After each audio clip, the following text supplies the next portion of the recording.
Hi everyone, Steve here. Welcome to this issue of Monday Morning Musings, where we are going to dive into the issue of Plato or Platonism and the church. The influence of Plato on Western thought, culturally, politically, religiously, cannot be overstated. Imagine like a fish in the ocean.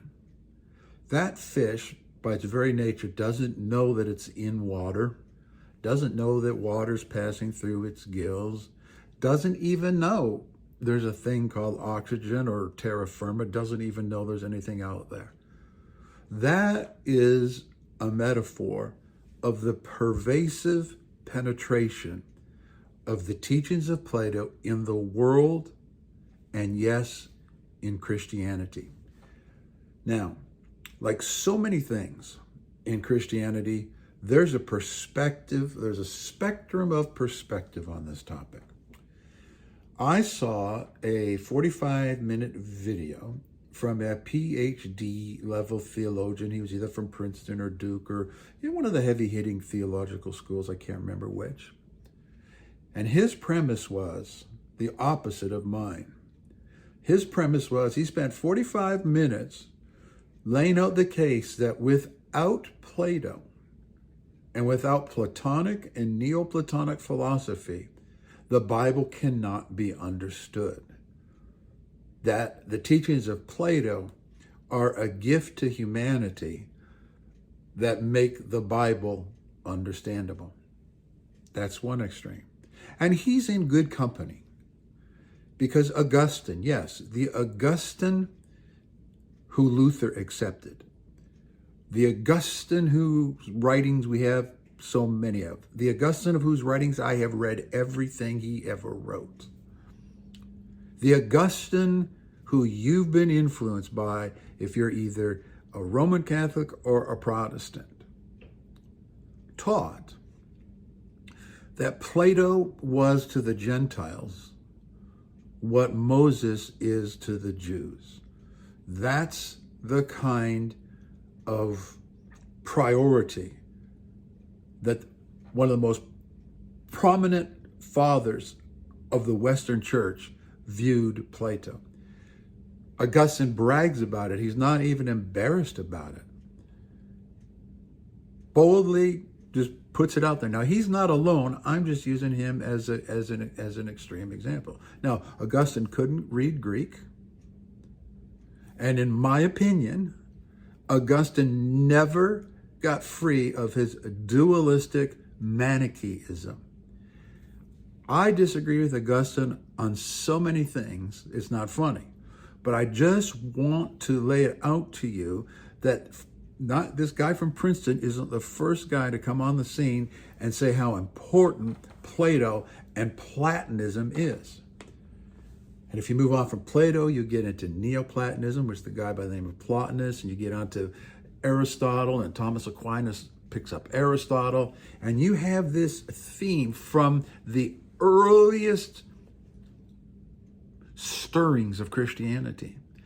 Now, we're not trying to be judgmental and superior to those guys. Those guys were immersed in that Greek worldview, and what they were trying to do, they were trying to, Augustine's not alone, Justin Martyr and some others were the same, Origen and some of the others. We're trying to reach a Greek-thinking world conditioned in Greek philosophy with the gospel and to present it in a way that made sense to their world. My premise is that the influence went the wrong way. that Greek philosophy contaminated the church and was never gotten rid of, particularly on the doctrine of the immortality of the soul, which is what we're going to be talking about in the weeks ahead. So on the one hand, you have like that guy from Princeton, and you have Augustine. That bit about being like Moses to the, an equivalent to Moses in authority, man, folks, if that's not troubling to you, I don't know what could be. So you got that place on the spectrum where Platonism is a necessity, and then you've got me and folks like me. I'm on the other end of that spectrum. That I think Platonism was one of the biggest mistakes the church could have ever stepped its toes into. Now, are there similarities and similar themes? Yes, they're there. They're present. Yes, there are themes that sound similar.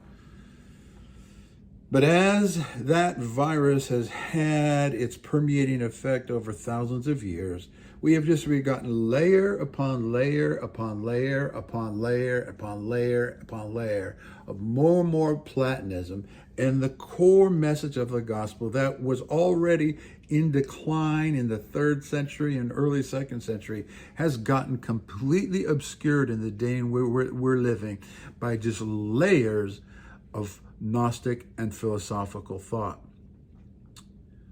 Then there's kind of the folks in the middle, who many of you may fall in that category, who think that this whole thing's a waste of time. Oh, just love people. Just love people, and God is a God of love, and just all of this doctrinal squabbling. It's not worth the time. Look, you and I will live out of our belief system. So what you believe is important. Now,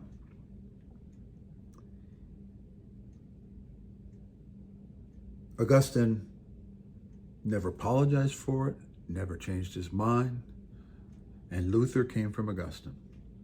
And Luther is the father of Protestantism. My premise for this seminar is that this problem is a reality. And in the days in which we're living, it is becoming more and more blatant, more and more out there because of the universal presence of social media. And more people don't know what fountain they're drinking from. So that's there. It's as real as the oxygen we breathe. It's permeating your church. It's permeating your pastor.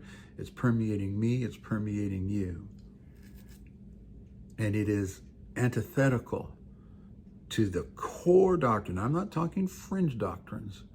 The core doctrine of what it means to be a follower of Jesus, and that is the resurrection of the body, the evaluation of the body, the sanctification of the body as part of what it means to be human. And that the body, the physical being, our physical being, is not some sort of defective, lesser than realm of human existence, the goal of which is we are trying to escape from it. And we'll talk about that more in the next few episodes. So the problem is real. The problem is there. Maybe you haven't run into it, but I have, and that's what this series is about. And I'll see you next time.